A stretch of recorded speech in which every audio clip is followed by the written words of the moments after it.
It looks like a lot of people have already started logging on. We have almost 100 people, so I'm going to go ahead and start sharing a little bit about Relink and about our webinar today. So this was our initial slide just showing that this is part one of a two-part series, and this webinar series on how our approach to stigma is outdated and dysregulated.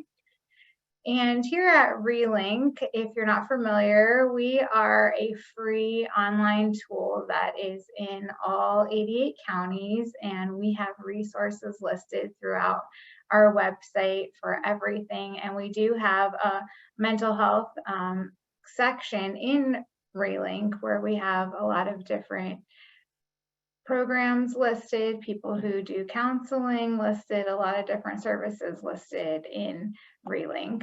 So a couple of the numbers that we have so far is we have over 14,000 providers listed in our relink.org database.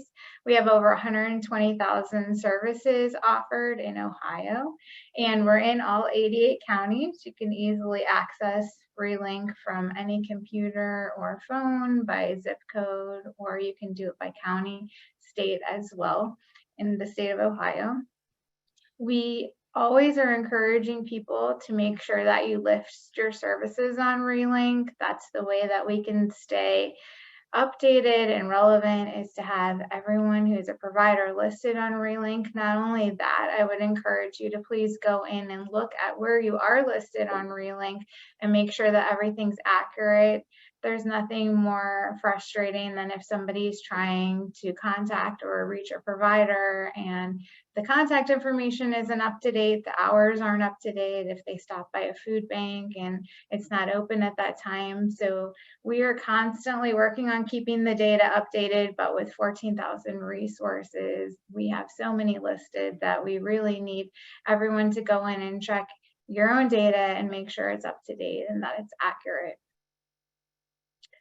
Part two of this series will be held on Wednesday, August 23rd at 2 o'clock. And there will be a CEU, one CEU that will be distributed today for attending, and it will be on next Wednesday is when we'll be sending those out. So if you just give us a few days to get all the information compiled and sent out, we will be sending those out soon. If you need to contact us for anything, if you need any additional information or you need anything about the next webinar or upcoming webinars, feel free to email us at info@relink.org, or our phone number is listed there as well. And if you'd like to email us to get on our newsletter listing, when we send out our newsletters, we send them out once a month, but we always offer our next webinars that will be coming up after this series that we're currently doing on mental wellness. We're going to have a series on human trafficking, and we just keep doing series of different awareness and topics that are in Relink, but also that people need more and want more information about. So I am going to turn it over to Preston. I actually met him at the Madison Correctional Facility Engagement Day. He was the keynote speaker, and he was sitting next to me at a table. And we were talking a little bit about the work that he does. And he was telling me just something along the lines of stigma. If you just thought about a child in a school system versus going in and speaking to a school counselor, if it was you're going in to speak to a success coach, how different that seems to the child as they're going in, but to the other kids around them and the people that they're talking to, family members, other kids, how much more positive just saying success coach sounds and how they would be more likely to want to do it. And that just really started me thinking about the stigma attached to mental illness and different ways that we can help people with mental wellness plans. And when Preston and I got together to talk about the material that he could share, he had an excellent amount of material. We knew that it wasn't going to just be fit into 1 hour. So we decided to do a two-part series. So that's why today he's going to be doing more of an overview in different areas, and then he's going to be digging in a little deeper to those in the second part of the series. So I am going to stop my screen sharing, and I am allowing Preston to do his. Thank you. Booyah. I like that. Can you hear me? Nice. It worked. Let me see if I can make my chat show chat. Let's see. I'll try to put that up there. It's pretty cool to see who is here and where they're from. I see a lot of my people from Miss Tony from Fairfield County, some of my peeps from the Adam Board in Gallipolis, Ross County. These are some of the counties that I frequent. I actually work for a mental health and addiction hospital. Some of you may know it, or one of our hospitals called Columbus Springs Hospital. We have 2 hospitals in Columbus, one in Dublin, one in East. We also have one up in Cleveland, which is called Highland Springs.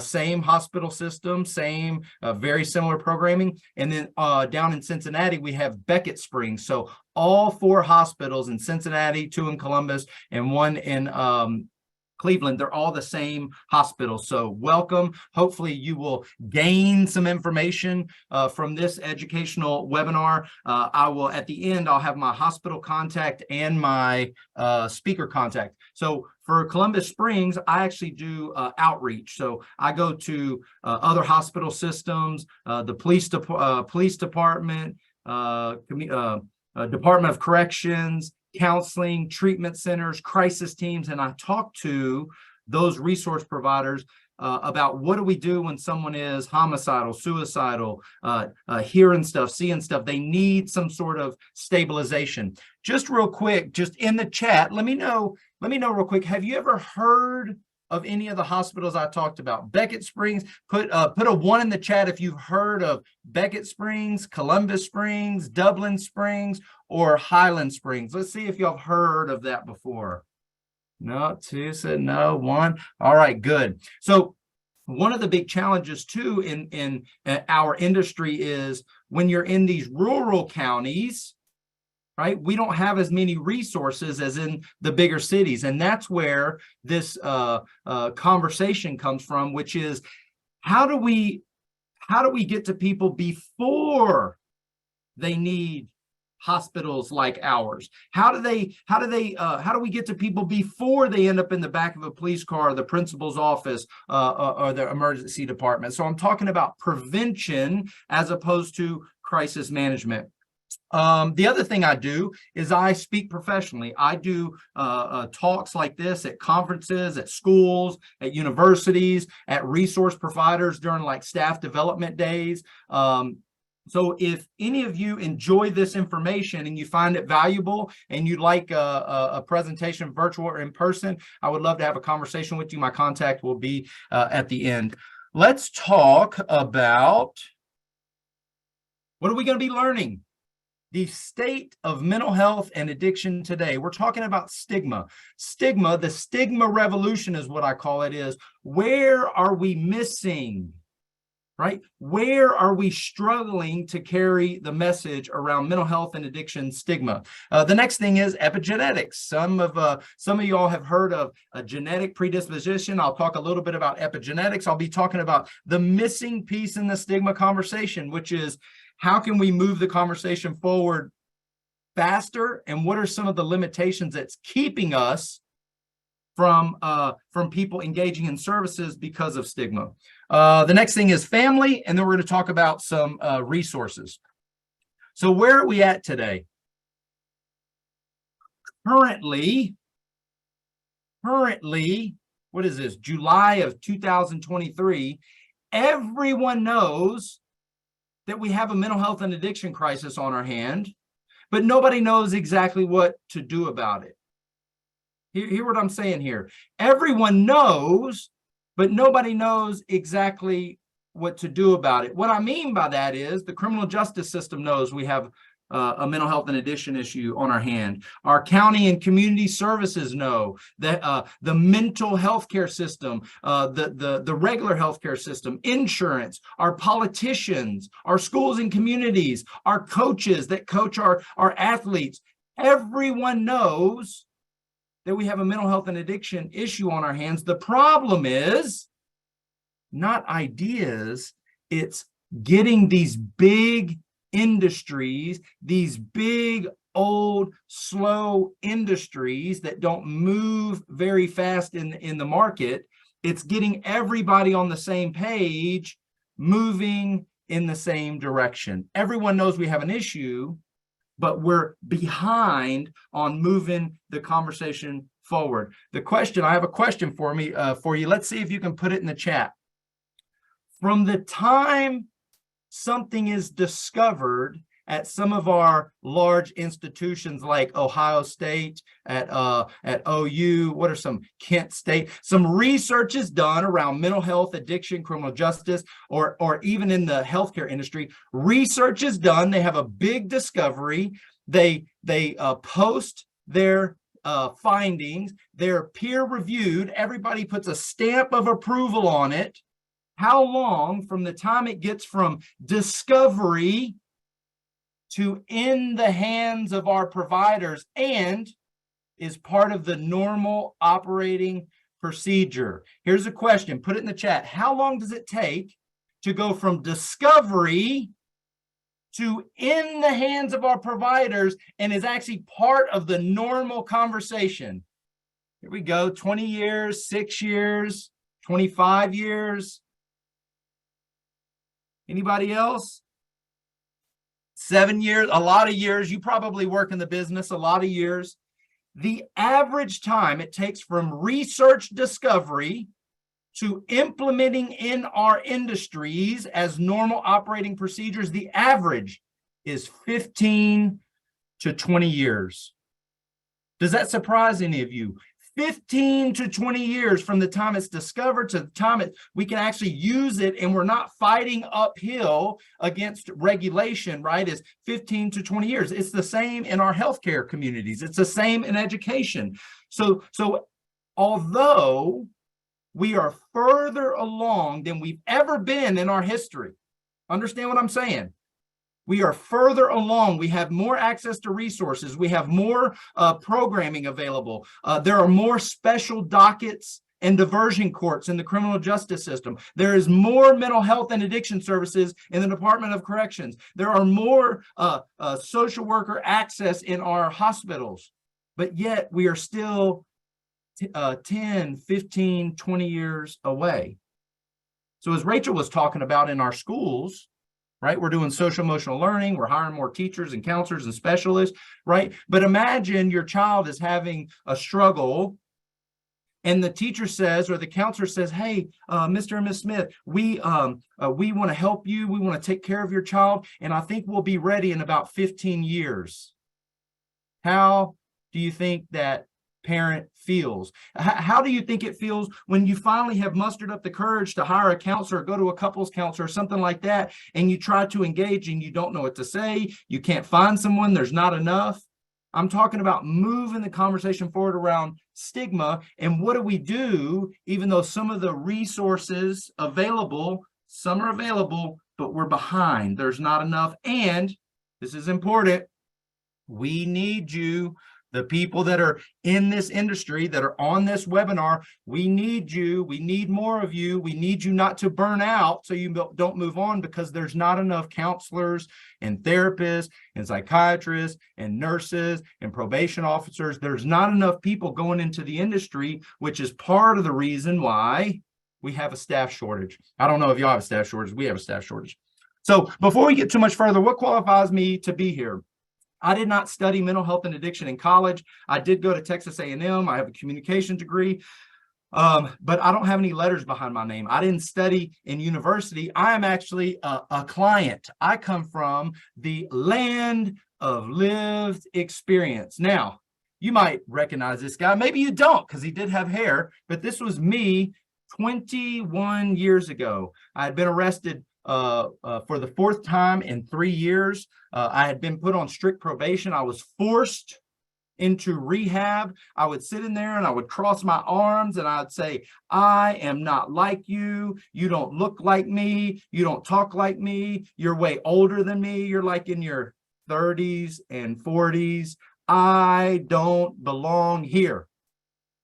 And I had one of the most important conversations with the counselor, and she helped me see that although that I was getting in trouble with some types of substances, drugs, and I thought, or I didn't understand why is it that they insisted on me not drinking alcohol, which was a legal substance, a substance that I didn't exactly like and love, but I couldn't understand why is it, I understand why I got to quit drugs, but why do I need to quit alcohol, right? And so she helped me understand that I needed to abstain from all substances to see if I was a drug addict or alcoholic or what my deal was. And that was the start of a 21-year journey into recovery and sobriety. And so when I talk to you, although I do work in the field, I've been in the field almost 5 years, but I have thousands and thousands and thousands and thousands of hours participating in all of the things that I'm going to talk to you about today and all the things that you tell your clients to do today. So I talk from experience. I know what both sides are like. If you ever have any questions, if you're curious about something, make sure you let me know. So let's talk about epigenetics. Put a 1 in the chat if you've ever heard of the phrase or word epigenetics. Put in the chat, put a 1 in the chat if you've heard of epigenetics. Epigenetics. Put a 2 if you have not heard of epigenetics. Right. So in some circles, right, a lot of times in 12-step organizations, also in a lot of books around psychology and psychiatry, we talk about having a genetic predisposition, right? Genetic predisposition. Our genes are set up in a way that we become more susceptible to other compulsive behaviors around addiction, substance use, alcohol addiction. We may be more predisposed to struggling with some sort of mental health issue, but they have not discovered an addiction gene or a mental health gene. But they did discover back about, I would say, 40 to 50 years, what's called the epigenome. The epigenome. The epigenome means it's on top of our genes. It's on top of our DNA. And very simply put, epigenetics is how our genes express themselves based on our environment and experiences. Hear what I'm saying. Our environment and experiences have the ability not to change our genes. Our genes and DNA is set. Our environment and our experiences have the ability to change how our genes express themselves in a very, very simple way. And it doesn't match exactly to this. It's not super scientific, but just think of an on-off button, for example. Let's say someone has a dormant cancer gene, right? You go through a traumatic experience. That cancer gene goes from the off position to the on position. But what's interesting about that is not only that your environment turned a gene off and on, which is how it expresses itself, you now can pass that gene in an on position to your kids, grandkids, and great-grandkids. Isn't that interesting? So when we talk about, I don't know why you're worried about what I'm doing because it doesn't affect you. When we talk about the interesting topic of epigenetics, which is how our environment affects itself, our gene expression, it not only affects us, but we can pass it from generation to generation. I'm not going to spend too much time on this, but I would highly encourage you go listen to this podcast. It's an NPR podcast called Radio Lab. Episode, I don't have the episode. It's called Inheritance, back from 2012. It's a great example of epigenetics in its simplest form. What it did is there's a small community north of the Arctic Circle in Sweden. In this small community, nobody really left. So they have one of the oldest records of our modern human history based on a population that never left.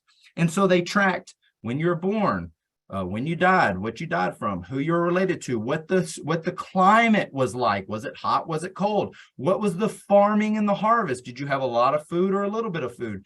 And they were tracking and to see if there was anything that came about with regards to heart disease, diabetes, and weight issues. right? So they're combing through this data to see if there's anything that came about with heart disease, weight issues, or diabetes.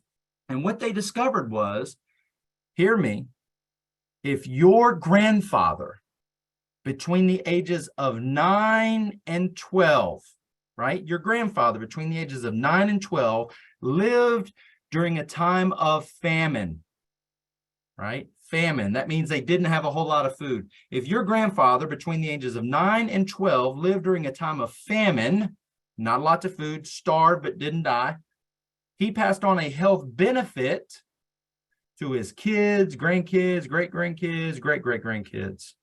Isn't that interesting? 9 to 12, didn't have a lot to eat, passed on a health benefit. Now, the opposite was also true. If your grandfather lived during a time of feast, which means he had a lot to eat between the ages of 9 and 12, he passed on a health negative to his kids, grandkids, and great-grandkids. What does that mean? A health benefit and a health negative. Health benefit, less rates of heart disease, less weight issues, less diabetes issues, right? And get this, lived an average of 30 years longer. Does that surprise anybody? What your grandfather ate or didn't eat between the ages of 9 and 12, right, determined in this community whether you live till age 50 or age 80, right? That is bonkers. My son is 7. I'm thinking about closing the cupboard from like 9 to 12 and say we're gonna have to do this for the family, son, because I need you to extend our life out a little bit for the next generations. Epigenetics, look it up. Radiolab podcast back from 2012 called Inheritance. And here's what's significant. Why between the ages of 9 and 12? Put it in the chat. What was significant? Why was it significant between the ages of 9 and 12? Put it in the chat. Why? What was significant about the ages of 9 and 12? Anybody in the chat? 9 and 12. Why was it so significant between what your grandfather did or didn't do? Formative years, growing up here. That's exactly right. Right? So we're talking about brain development from the age 0 to about 8. We're usually growing up. So every time you see your kid or grandkid, they're growing up, right? But somewhere between the ages of 9 and 12, they kind of quit growing up and everything is internal, right? So their brain is changing, their hormones are changing, they're going through puberty, right? So as things change and these experiences change, whenever in the formative years, as someone in the chat says, traumatic experiences or experiences as a whole, what I ate, what the weather was like, has a much bigger impact than it does, let's say, on parents. And so when we think about what we do in our environments today or what we do in our jobs today, I would have to say, or you have to imagine, right? If someone grows up in a positive, supportive environment with loving parents, relationships, not a lot of yelling, things like that, versus someone that grows up in a negative, stressful, toxic, not only toxic by relationships, but toxins, drinking and eating environment, that affects kids on a much different level. Now, someone I want you to look up, a guy that I really love that talks a lot about epigenetics and our ability to change.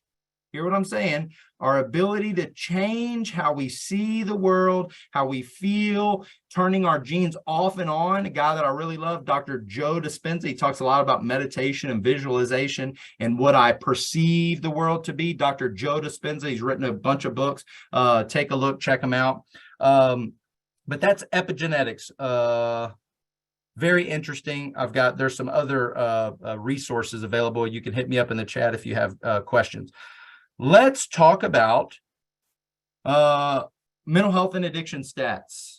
Now, most of y'all are in the industry. According to NAMI, and you can guess, maybe you know the stat, but how many people suffer, according to NAMI, how many people suffer from some form of mental health issue nationwide, right? Statistically, how many people suffer? What's the percentage of people? 4 out of 5, Jeannie says. 1 in 5, 1 in 4. Let's see, 1 in 5, that's 1 in 3, that's right. 1 in 5 is the stat. 1 in 5, so that's about 20%, okay? Now, understand if you work in the field or you work with a lot of people that struggle with mental health and addiction, sometimes, and I'll talk about me, sometimes I think more people struggle than actually do, because I typically hang around with people that look like me, talk like me, act like me, parent like me, right? But the general stat is 1 in 5, right? How many people suffer? That's 20%. How many people suffer from some sort of addiction issue? Call it substance use, some sort of addictive or compulsive behavior. How many people statistically do you think, put it in the chat, how many people you think statistically suffer from some form of addiction? Drugs, alcohol, working, gambling, other compulsive behavior? 18%, 3 in 5, 1 in 3. Whoa, those are high. Holy smokes. 2 in 5, 35%. Right? This may surprise you, and this is part of the reason why we are not further along when it comes to mental health and addiction stigma. 7 to 10 is, we're getting close, Judy, sorry, getting close. 10%, 1 in 10. Okay, this is nationwide. On average, 1 in 10 suffer from some form of addiction or compulsive behavior, and that's typically diagnosed. It's the same thing with mental health. It's not just a little bit of anxiety and depression. It's diagnosable, right? With addiction, 1 in 10. So here's what's interesting. Of that 10%, right? Of that 10% of people that struggle with some form of addiction or compulsion, how many people, put it in the chat here, how many people do you think actually seek help, seek treatment, seek services for their addiction or compulsion? Right? Of the 10%, how many people actually seek help for that? Under 5. Carla, under 5, 20%, 2%. Yeah, Brian, 2%. 5%, 10%. So there's a couple different stats out there, but generally speaking, the stats are of the 10% that struggle with some form of addiction, about 1 in 20 or 1 in 30 are actually actively seeking help for their addiction. Isn't that crazy? Does that surprise anybody? 1 in 20 actually seeking help, 1 in 10, or sorry, 1 in 20, 1 in 30. That's absolutely bonkers. And we wonder, right? We put on stigma rallies. We invite speakers into schools to talk about it, right? We are doing events at libraries in our communities to have the conversation. But here, my friends, is where I think we're making a big mistake. When I talk to a large group of people, now, if it's people in the industry, they work in probation, Department of Corrections, they're drug and alcohol counselors, mental health counselors. When I ask those people, right, how many people think we need to do more to help mental health and addiction, right? They're in the business, and everybody's like, absolutely, right? They have a bias, knowing, because they're in the industry. But what about when I ask a big group of normal people? Right? The normies, are earthlings, as we call them sometimes in the rooms that I go to. When I ask a big group of normies at a community event or a parent group or at a big conference, right? When I ask them, how many people think we need to do more to help those struggling with mental health and addiction issues? How many people do you think raise their hand? Put it in the chat. When I ask a big group of people, how many people think we need to do more? What percentage of people do you think raises their hand? Shelly says everyone. Angie, 5%, 1, 10, right? Oh, that's right. Marjorie, Angie, I believe that was. Everybody raises their hand, right? Because when you ask, Jeff says 100%, everyone raises their hand. Because when you ask any group of people, we say, how many people think we need to help cancer patients? Everybody raise their hand. How many people do we think we need to help heart disease patients? Everybody raise their hand. How many people think we need help with mental health and addiction? Everybody raises their hand, but here's the problem. So few people that have an addiction are actually seeking help, or even know, they don't even know they have the issue. Around mental health, it's a little higher. It's like 20%. But when I'm talking to a group, they may see a counselor or they may take medication, but do they actually include themselves in that conversation? In other words, when they raise their hand and say, oh my God, we need to help those people, what happens is they are separating themselves, because those people are over there, those people that are getting arrested, those people that are going to hospitals like Columbus Springs, those people that have those acute high-level diagnosis, right? Even when I go to a Stigma rally or an addiction convention, the whole room raises their hand, but the question is, here's my question: are you doing the work? Are you including yourself in that work? Are you raising your hand and say, actually, yeah, I need to do more for my mental health or mental wellness? Or is it just those people that we help in our services, right? And so that is what I find as I go from group to group to group, is people, it's not that we don't think it's important, it's that they don't include themselves. They're not included in that, right? There, as I grew up, my dad would say, do as I say, not as I do, right?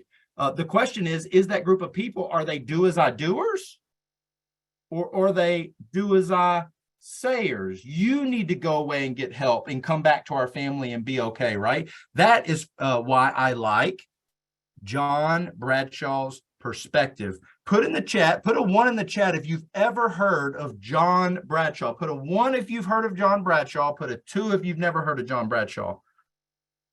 1, 2, and 2, a lot more 2s.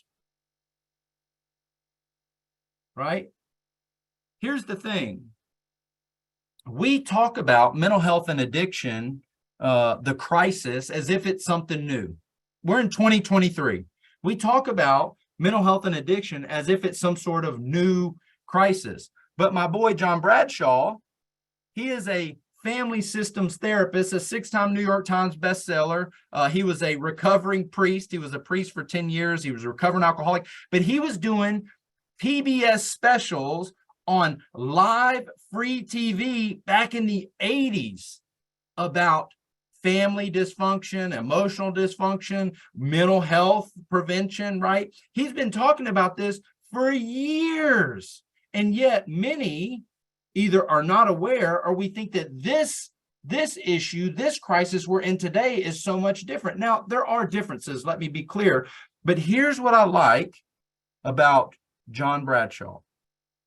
John Bradshaw says 96% of families are in one way, shape, or form emotionally dysfunctional. Hear what I'm saying. 96% of families are in one way or another, one way, shape, or form, have some level of emotional dysfunction. Now, why is that interesting? Now, to be clear, those stats have dropped a little bit, right? Johnny Bradshaw, because he was a person in recovery, he worked in the field, right? Everybody he came across, he thought everybody had some form of dysfunction. Now the stats are more like 60 to 70. But what's interesting about that is everything is on a spectrum, just like everything else. You might be dysfunctional at a 3. Your mom might be dysfunctional at a 2, right? Some people are dysfunctional at like a 10 plus, right? Some form of emotional dysfunction. What is so significant about that? What is significant about emotional dysfunction versus mental health and addiction? I picked up on this because when I would talk to big groups and I talk about mental health and addiction, remember, these percentages, they are needed. Services are needed. We need to get more people into services. But it's such a small percentage, and most people don't include themselves in that percentage. Isn't that interesting? Right? So they say, oh my God, we all need, they help them. Let's get rid of the stigma. But family, if I talk about emotional dysfunction, right? If I talk about my emotional reaction doesn't meet the situation, right? That someone cut me off in traffic, and on that little situation as a whole, right, was not a big deal, but I flew off the handle, right? When I talk to a large group of people, how many people in that group do you think can identify with their emotional reaction not matching the situation versus who can identify with mental health and addiction? Does that make sense? Put a 1 in the chat if that makes sense. If I'm talking about emotional dysfunction, then I'm including more people in the conversation, right? Because if you don't feel included, look at all these ones. If you don't feel included in the conversation, now you're not going to take ownership, right? The solution is for them to do, not me to do. Right? If I want to move the conversation forward around stigma, I need to get the group to take ownership. We can't wait on those people to do it because we're 15 or 20 years behind. Do you understand what I'm saying? Right? Here's what I love about what John Bradshaw talks about is he says, our society is emotionally sick because our families are emotionally sick, and our families are sick because we are living by inherited rules we never wrote. Our society is sick because our families are sick, talking emotionally sick, and our families are sick because we are living by inherited rules we didn't write. Isn't that interesting? Inherited rules. Can any of you think of an inherited rule that you remembered, that was passed down to you, that was part of the normal conversation, but you didn't necessarily agree, but it was passed down? Any inherited rules or beliefs that was passed down to you that you either may have still, or you had to kind of fight against it and to learn something new? Any inherited, don't draw attention to yourself. I like, look at that. Deborah's talking about what happens in this family stays in this family. I love that. They say what happens in this house stays in this house. Treat others the way you want to be treated. That's a good one. Don't be so exactly right. Those are inherited rules we never wrote. One of my favorites is this is a sneaky one. Don't trust, don't feel. It's on the slide there. Don't trust, don't feel. But it's not so specific. Judy, I like that one. It's not so specific, it's sneaky, right? Don't trust, don't feel. Let's use Judy's quit that crime before I give you something to cry about. For example, let's say we have a 5-year-old child, right? What we know about brain development, our brain's not fully developed till age 25. So 5, 6 years old, they don't have reason, all that kind of stuff, but they're having big, big emotions. They're throwing a fit, they're acting spoiled, they're crying, they're throwing stuff, they're hitting, right? And the parent, let's say I tell that child, quit feeling, right? Quit feeling before I hurt you. And I hurt you, why? Because I love you. What? Quit crying before I give you something to cry about. Quit feeling before I hurt you. And why do I do it? I do it because I love you. You need to learn the lesson, right? So what I learned in that was my feelings were not safe, right? My feelings were not safe. I needed to stuff those emotions down. And often when I got in trouble like that, often I didn't even know why I was in trouble. I didn't know why my mom or dad was so upset. So now I became confused. I learned to stuff, so I detach from my emotions. And then as an adult, I wonder, why am I having such a hard time getting in touch with my emotions, right? It's, here's the interesting thing. Listen to this, put it in the chat. When you were a child, if your parent or grandparent or caregiver told you, quit crying before I give you something to cry about, right? You were a victim of that parenting style because that was normal, right? That was a normal parenting style. What did you say about the type of parent you were going to be when you grew up? If your parents did that, quit crying before I give you something to cry about, you got spanked, you got scolded, right? And you said, when I have kids, how am I going to parent? Put it in the chat. Now, what am I going to do? I like that, Renee. I will never be like them. I'm never going to do that, right? I'm going to be so different, right? And then what happens, the more traditional is, as you become a parent, you do the exact same thing. But here's the more insidious part. Sometimes you say, I'm going to do it differently. Someone said, I'm going to do it differently. So let's say you just let them do whatever they want.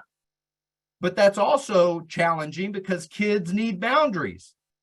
Let's say you say, well, I'm not going to physically punish them, but I'm going to shame and guilt them to death, right? So we're developing self-worth, self-esteem issues, right? So when we come from dysfunctional or emotionally dysfunctional families, we take on these beliefs, and as we become adults, we take them on as our own, so we don't even realize that they're not ours, right? It's confusing, and now we want everybody to be open to mental health and addiction. I love John Bradshaw. Take a look at him. Let's see. One of the biggest trappings, and I need to rush through this because run out of time. One of the biggest struggles that we have in community is we focus on Rudolph.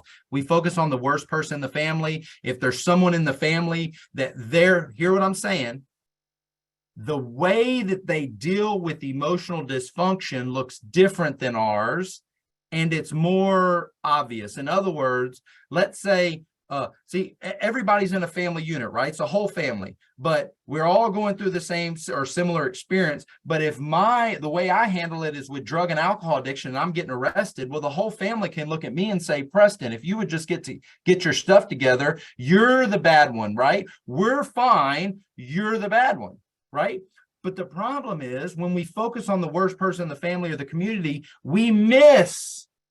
Remember, I talked about taking ownership. If we're just focusing on the mental health and addiction, we're missing the family dysfunction, right? Which is why we're not further along with regards to stigma around mental health and addiction. Behavior is a coping mechanism. I like that, Dorothy. It's looking at the emotional dysfunction versus, I say, the roots versus the symptom. The symptom is the behavior, right? The coping mechanism, however that looks, but it's what's in the roots, which is usually rooted in self-worth, self-esteem, shame, guilt, etc. Let's talk about family types. When I talk about mental health and addiction, I lose the crowd, right? Not that they don't think it's important. Not that a good drug recovery story isn't entertaining and good. Not that I would love to feel sorry for someone that stands up and tells an amazing mental health recovery story. That's not what I'm talking about. But let's put mental health and addiction aside for a second, and let's talk about family dysfunction. These are 6 family types. John Bradshaw talks about it. ACA talks about it. Family systems talk quite a bit about it. Perfectionistic families. These are families with super high expectations. Praise is tied to performance and an emphasis on perception. See if someone can quickly give me an example of how perfection can show up in a family. Praise is tied to performance, super high expectations, emphasis on perception. Can someone give me an example of how perfectionism shows up in a family or in someone's life? Put it in the chat. All A's, must have the best grades. If you don't, you get in trouble, right? That say, Dad, mommy, look, I made everything's perfect. I made all A's, and they go, oh, well, you didn't make A pluses. Hey, I got MVP of the baseball game. They go, yeah, but you missed that catch, right? What's also interesting about perfectionism is often underachievers are perfectionists undercover. What I mean by that is your traditional perfectionist is all A's, taking care of business, very organized, right? A doer. But how about the amount of people that know they can't be perfect, so they don't even try, right? And then one of the kids in the family is praised for being perfect. One is a joker that underperforms, right? One's praised, one's a joker. But guess what? Often that perfectionist has the same emptiness that the underachiever has, because no matter how many A's, no matter how perfect, no matter what they do, they still have the same obsession, anxiety, or hole in the soul. I'm talking about perfectionistic families and how that shows up as dysfunction and not drug addiction and alcoholism and mental health. The other one is militaristic or overly strict. These are homes with rigid rules, often physically or verbally abusive, harsh punishments, often extremely secretive. Don't let anybody know how we discipline you in this house, often associated with strict military or strict religious homes. Now, I'm not saying military homes. I'm not saying religious homes. I'm saying overly strict, militaristic, or religious homes, right? So these are the punishment doesn't match the crime. Maybe I don't physically punish you, but I shame and guilt you behind a book because if you don't act right, you're going down there. Or the family is so well behaved out in public because they know if they get out of line, dad rules the house with the iron fist. I'm talking about overly strict homes and how that plays into family dysfunction. The next one, someone that has mental or emotional illness in the house, and I'm talking a little bit more extreme, more acute mental illness, a hypochondriac who think they're sick all the time, or one that often goes unchecked, which is a sick person in the home.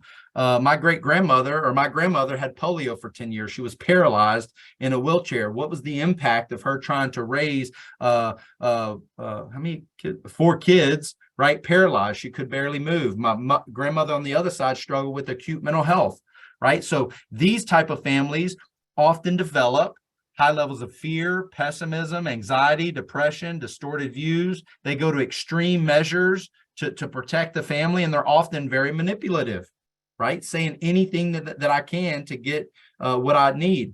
John Bradshaw talks about hypochondriacs are often addicted to sadness.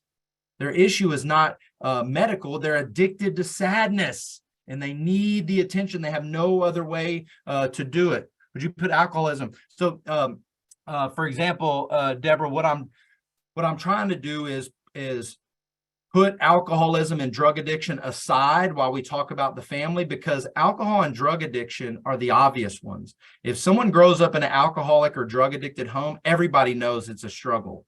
But even if there's no alcohol or drugs present, but these types of family behaviors and family traits, they're just as abusive as or insidious as drug and alcoholic families. I'll actually address it on the next slide. The next one, physical, sexual, or verbal abuse. Those are pretty obvious. That goes through all levels of dysfunction. Here's another one, foster care, adoption, or divorce, right? They generate feelings of worthlessness, guilt, low self-esteem. They often feel abandoned. They have difficulty trusting others, right? That half of our population gets divorced at some point, even if you do everything perfectly, right? You're open with your child, you're doing everything perfect, you have a perfect co-parenting.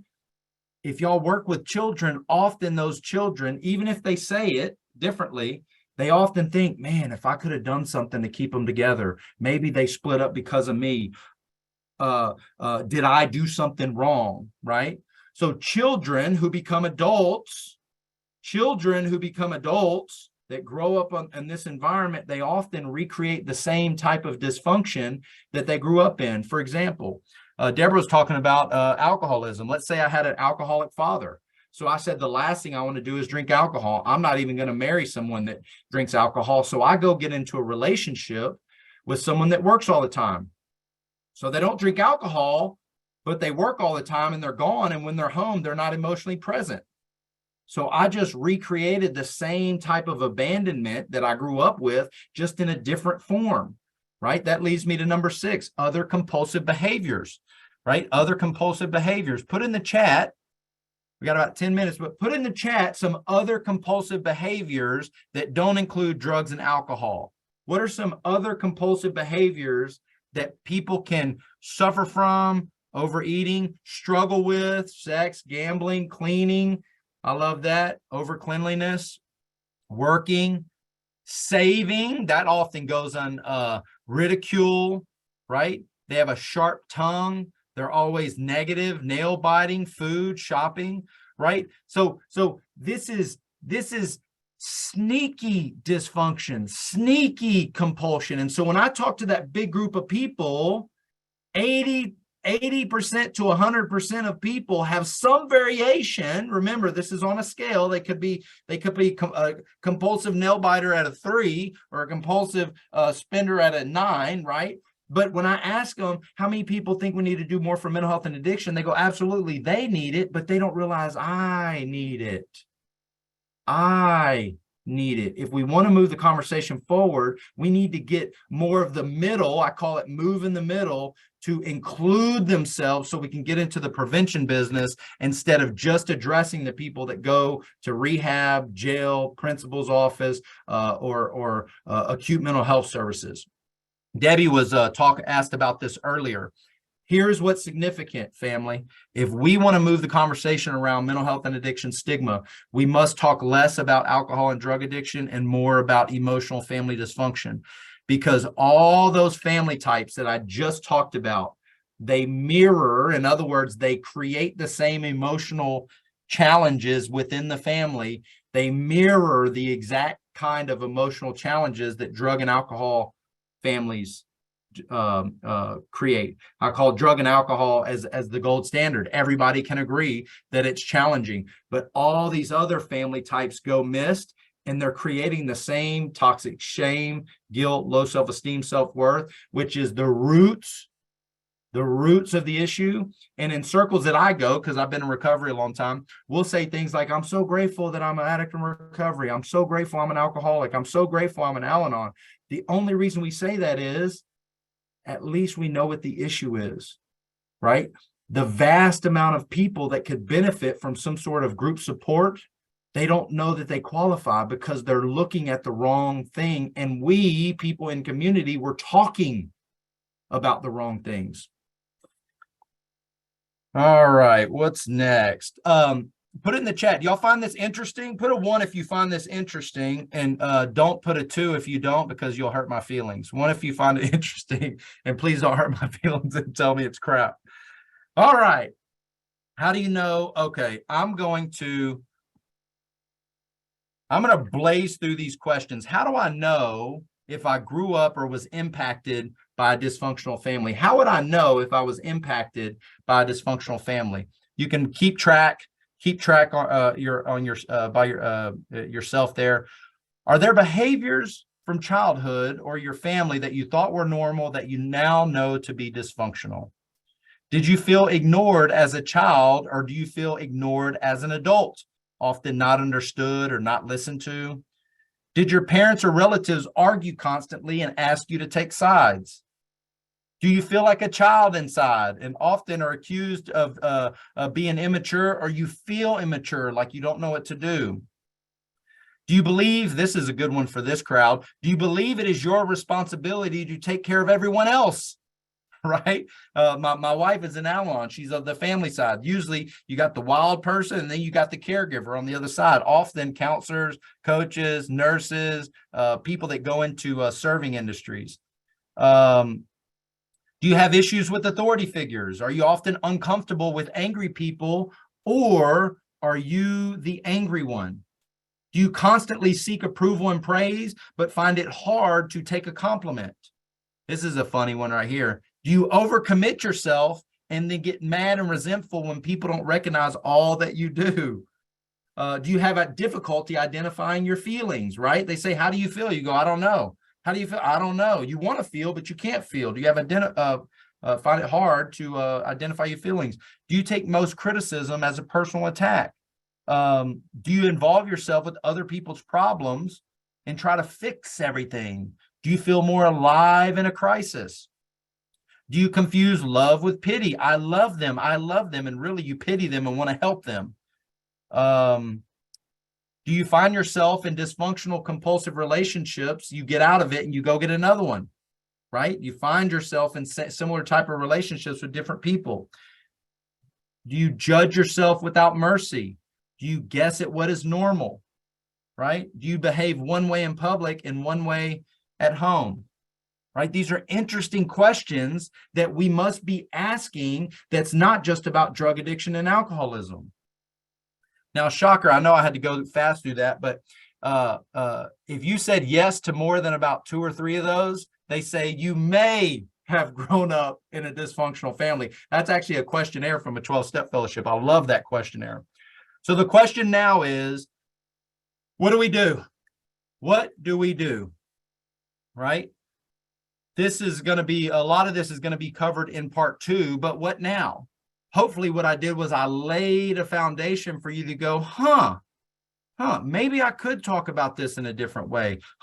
Maybe I could do some things differently in my personal life to help the people that I'm working with, or to try not to pass down the dysfunction that was passed down to me, right? First, we need to focus less on mental health and addiction and more on emotional dysfunction, right? Need to talk about identifying our emotions, navigating our emotions, not necessarily the straight up mental health and addiction side, because it becomes about the mental health and addiction and not about how I handle my family or my emotions. Basic level of care education. I'm going to talk a lot about that in part 2. The average person, people in our industry don't even know, but for sure the average person, they don't know the difference between a coach, a counselor, a therapist, inpatient, outpatient, PHP, IOP, residential, inpatient. That's why their first stop, when someone in their family struggling with some sort of depression or anxiety, their first stop is their family doctor. The family doctor does what? Prescribes medication. Some of us need medication, but if we knew all the levels of care and we knew it intimately, and everybody at our school knew, and all of our counselors knew, and all of our neighborhood friends knew, our first stop would be a counselor, not someone that's going to give me, put me on a medication. That's why we find so many people, young professionals or kids, they've been on so many medications because they're dealing with their family doctor and not counseling and therapy as quickly. We need to learn how to responsibly and productively self-disclose. Right now, I'm not telling all you people that are in our industry to start self-disclosing. There's a lot of research that says that's a no-no. We don't self-disclose like that. But everybody that I meet, period, everybody that I meet in my community knows that I'm in recovery. And this is, I'll teach you how to do it, but it's having a simple and easy way that is non-threatening. I don't throw up on them and say I got arrested a bunch. And I just say, hey, I've got experience in this area. If you have questions, let me know. Anyway, I change the subject.